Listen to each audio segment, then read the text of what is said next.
মাননীয় আইনমন্ত্রীর দিকে একটু উদ্দেশ্য করে বলেছেন মাননীয় বিরোধী দলীয় নেতা যে 96-তে টেনে নিয়ে গেলেন কেন? অতীত তো কেবল পিছনেই টানে। আমরা তো 86-তে যাইনি, যেতে চাই না। 96-তে গিয়েছি, বিস্তর একটা ছবি আছে, এখনো আপনারা আর্কাইভে দেখলে পাবেন। একদিকে সাজেদা চৌধুরী, আব্দুস সামাদ আজাদ, আমাদের মহমুদ সাহেব এবং মতিউর রহমান নিজামী সাহেব সবাই এক টেবিলে বসে ঘোষণা দিচ্ছে। ইহাকে কি যুগপৎ আন্দোলন বলা যায়? যদি যুগপৎ আন্দোলন বলা যায় তাহলে কি জায়েজ আছে? জোট করেন না, ঠিক আছে, মানলাম। আর এই না, আমি আর পিছনে যেতে চাই না। আপনারা এখন পজিটিভলি যেগুলো শুনতে চান সেটা বলি, কারণ মাননীয় না আমাকে পিছনে টানিলে আরো পিছনে টানিতে হইবে, এটা যাবো না। না না না, আমি এখন সামনের দিকে যাই, সামনের দিকে যাই। আপনারা চেয়েছেন যে আমি তো সময় তো দিবে না। আমরা কি কি কি কি এই যে আপনাদের এই নোটিশের প্রেক্ষিতে কি কি কার্যকর ব্যবস্থা গ্রহণ করেছে সেটা, এবং আপনাদের কি কি আজকে দাবি আছে সেটা বলি শুধু। মাননীয় বিরোধী দলের নেতা বলেছেন, জনাব নাহিদ সাহেব বলেছেন, জুলাই জাদুঘর, স্মৃতি জাদুঘর 5ই আগস্ট খুলে দেওয়া হোক। এটা আজকেই সংবাদ সম্মেলন করে সাংস্কৃতিক মন্ত্রণালয় থেকে জানিয়ে দেওয়া হয়েছে 5ই আগস্ট জুলাই স্মৃতি জাদুঘর খুলে দেওয়া হবে। মাননীয় প্রধানমন্ত্রী সেটা উদ্বোধন করবেন।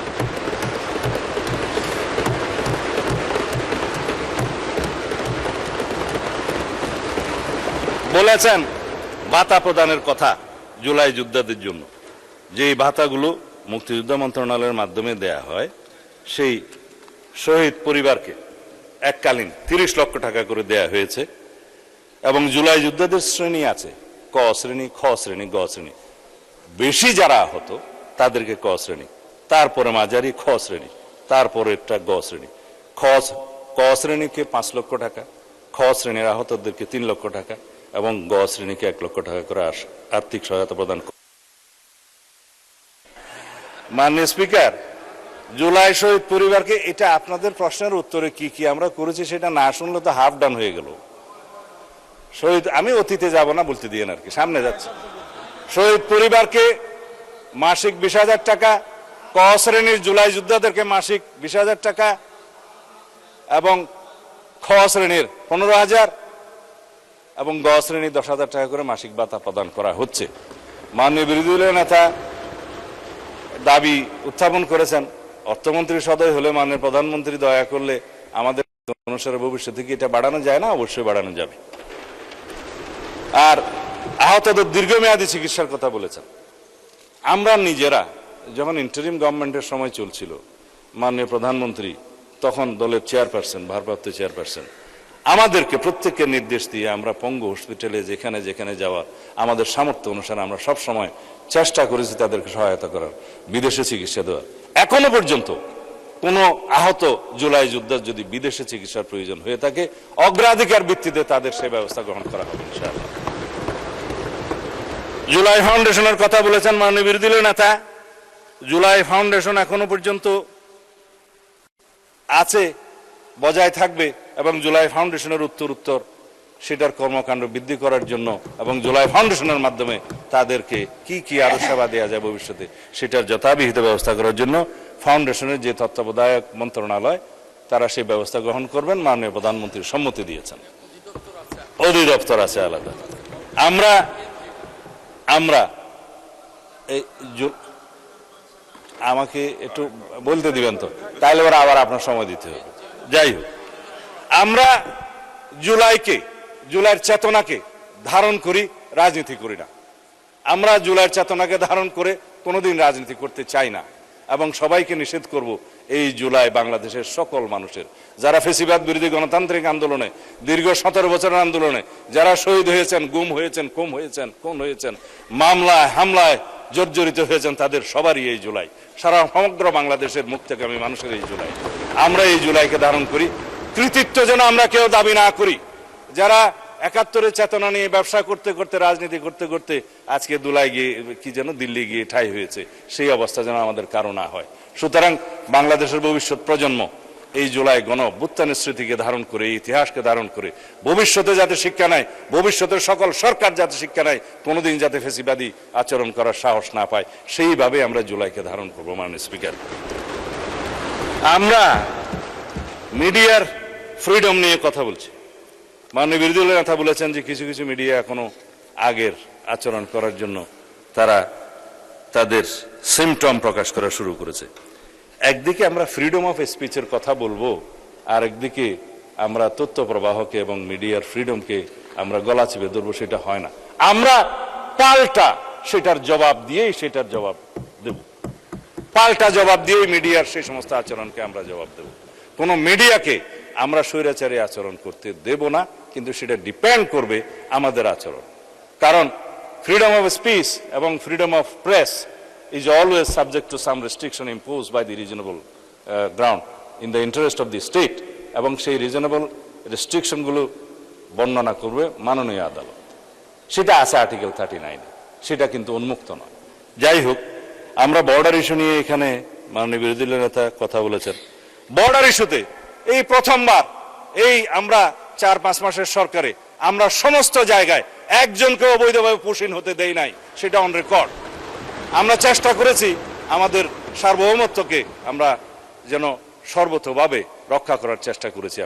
আমরা আমাদের জওয়ানরা, বিজেপির সৈনিকেরা পাল্টা গুলি করেছে আমাদের বর্ডারে, আপনারা নিশ্চয়ই দেখেছেন। আমরা বলেছি যে কোনো দেশের এমন কোনো আচরণ আমরা বরদাস্ত করব না যাতে আমাদের সার্বভৌমত্ব ক্ষুণ্ণ হয়, আমাদের স্বাধীনতা ক্ষুণ্ণ হয়। আমরা সবাই এক, এখানে সরকারি দল বিরোধী দল বলতে কোনো কথা নেই। আমরা বাংলাদেশের স্বাধীনতা সার্বভৌমত্বের প্রশ্নে সবাই ঐক্যবদ্ধ থাকবো। আমরা ফ্যাসিবাদ বিরোধী গণতান্ত্রিক আন্দোলনে যেভাবে ইস্পাত কঠিন জাতীয় ঐক্য আমরা গড়ে তুলেছি, সেই জাতীয় ঐক্য ন্যাশনাল ইস্যুতে সব সময় এক থাকবে বলে আমরা বিশ্বাস করি। আমরা যা কিছু তর্ক বিতর্ক করব সরকারি দল বিরোধী দল এই হাউসের মধ্যে করব, কিন্তু আমরা কোনো জাতীয় ইস্যুতে স্বাধীনতার সার্বভৌমত্বের প্রশ্ন আমরা কখনোই ছাড় দেব না। আমরা ঐক্যবদ্ধ থাকবো যেভাবে আমরা ফ্যাসিবাদ গণতান্ত্রিক আন্দোলনে ঐক্য গড়ে তুলেছি। এটাকে আমরা শক্তিতে পরিণত করব এই জাতিকে এগিয়ে নিয়ে যাওয়ার জন্য। মাননীয় স্পিকার, পার্শ্ববর্তী দেশের সাথে সম্পর্ক কি হবে সেটা তো আমরা এখানে আলাপ আলোচনা করে সংসদে আমরা সংবিধান সংশোধন করে পররাষ্ট্রনীতি সংশোধন করে আমরা এখানে করতে পারি। সেটা তো সরকারের একক কোনো দায়িত্ব না। প্রতিবেশীকে কখনো পাল্টানো যায় না। কথায় আছে যে আপনি আপনার স্ত্রী পাল্টাতে পারবেন, কিন্তু প্রতিবেশী তো আপনি পাল্টাতে পারবেন না। সুতরাং না, এটা অন্যভাবে বললেন না। হ্যাঁ, সুতরাং প্রতিবেশীর সাথে কি সম্পর্ক হবে, বায়োলেটারাল কি সম্পর্ক হবে, ট্রেড এন্ড কমার্সের কি সম্পর্ক হবে, অবশ্যই সেটা on the basis of the mutual dignity, respect and on the basis of the sovereign equality, সেটা আমরা আগেই ঘোষণা করেছি। আমরা তো আগেই বলেছি, আমাদের নেতা আগে বলেছেন, ওই অন্য কোনো দেশ নয়, সবার আগে বাংলাদেশ। আমি নাম নিলাম না, আমরা সবার আগে বাংলাদেশ নীতিতেই আমরা আছি এবং এইভাবেই আমরা ম্যান্ডেট পেয়েছি। মাননীয় স্পিকার, আমার বন্ধু আক্তার সাহেব অনেক বিষয়ে কথা বলেছেন যে হাসিনাকে ফিরিয়ে নিয়ে এসে রায় কার্যকর করা হবে কিনা। হাসিনাকে ফিরিয়ে নিয়ে আসার জন্য ইন্টারিম গভর্নমেন্ট থেকে শুরু করে এই পর্যন্ত আমরা তাগাদাপত্র দিচ্ছি as per the extradition treaty with the পার্শ্ববর্তী দেশ আর কি, নেইবারিং কান্ট্রি। সেই এক্সট্রাডিশন চুক্তি অনুসারে, ট্রিটি অনুসারে আমরা তাকে ফেরত চাই। আমরা চাই তিনি ফেরত আসুক, বিচারের মুখোমুখি হোক। তবে আইনমন্ত্রী বলেছেন তাকে আসলে অ্যারেস্ট করা হবে এই জন্য যে শি ইজ অলরেডি কনভিক্টেড, সুতরাং তার আত্মসমর্পণের সুযোগ নাই। তিনি আসলেই তাকে গ্রেফতার করা হবে, রায় কার্যকর করা হবে। যদি আপিলের কোনো সুযোগ থাকে সেটা অন্য কথা, আইন আদালত বলবে। আর বেনজিরকে কি ইন্টারপোলের মাধ্যমে গ্রেফতার ইন্টারিম গভর্নমেন্ট করতে পেরেছে মাননীয় স্পিকার 2 বছরে? আমরা করেছি 3 মাসের সরকারে আসার মধ্যে। সেই বেনজিরের সমস্ত কাগজপত্র 30 দিনের ভিতরে দিতে বলেছে সেই গভর্নমেন্ট, আমরা 3 দিনের মধ্যে দিয়েছি। আমরা অপেক্ষা করছি কখন তাকে ফেরত নিয়ে আসতে পারবো। আমরা হাদির হত্যাকারী 3 জনকে আমরা ফেরত চেয়েছি, সেখানে অ্যারেস্ট অবস্থায় আছে, তাদের বিরুদ্ধে মামলা চলছে। আমরা চেয়েছি সেই গভর্নমেন্টের কাছে এক্সট্রাডিশন চুক্তি অনুসারে কাগজপত্র পাঠিয়েছি। আশা করি তাদেরকে আমরা ফিরিয়ে নিয়ে আসতে পারবো। ফিরিয়ে নিয়ে আসলে পূর্ণাঙ্গ তদন্ত হবে এবং সেভাবে চার্জশিট হবে। আমাদের আন্তরিকতার কোনো ঘাটতি নাই। এখন আপনারা বলেন ট্রাইব্যুনালের সংখ্যা বাড়াতে হবে। আমরা পার্শ্ব করে ইন্টারিম গভর্নমেন্টের সময় একটা ট্রাইব্যুনাল থেকে 2টা ট্রাইব্যুনালে নিতে বাধ্য করেছি। এখন যদি প্রয়োজন হয় ট্রাইব্যুনালের সংখ্যাও বাড়বে, প্রসিকিউশনের সংখ্যা বাড়বে, ইনভেস্টিগেশন টিম বাড়বে, লজিস্টিক টিম বাড়বে। আমাদের প্রধানতম উদ্দেশ্য হচ্ছে এই দেশে ন্যায় বিচার প্রতিষ্ঠা করা। 1400 শহীদ হয়েছে, এটা জাতিসংঘের রিপোর্ট, কিন্তু এটা আমরা জানি 2000-এর বেশি। আহত হয়েছে 30,000-এর মতো মানুষ। তাদের সকলেরই ন্যায় বিচার নিশ্চিত করা হবে ইনশাআল্লাহ। যেই বিচারগুলো এখানে আমরা শুধুমাত্র আইসিটি কোর্টে পেন্ডিং আছে দেখলাম, তার বাইরেও অনেক সাধারণ মামলা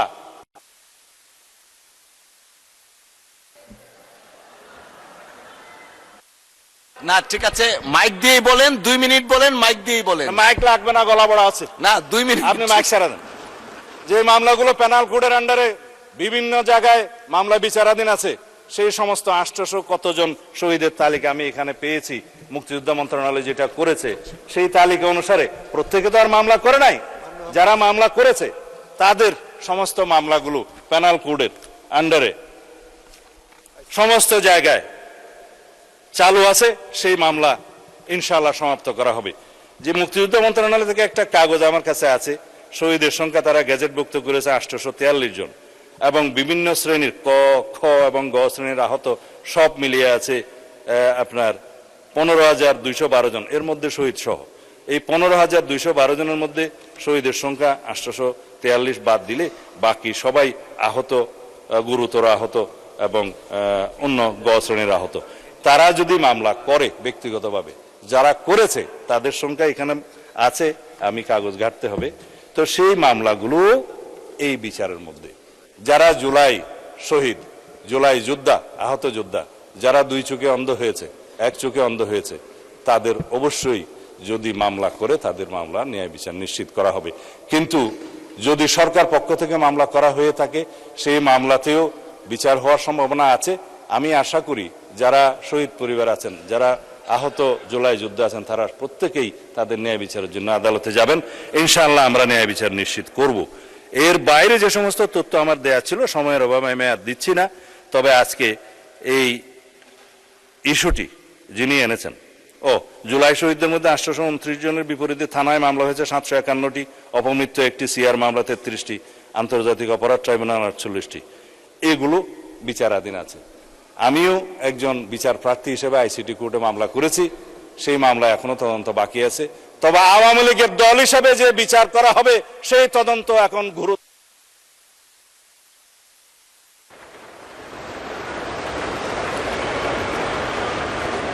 জি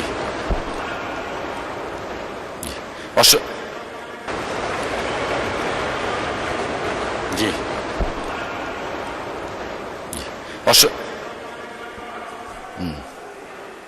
জি অসংখ্য ধন্যবাদ মাননীয় স্বরাষ্ট্রমন্ত্রী।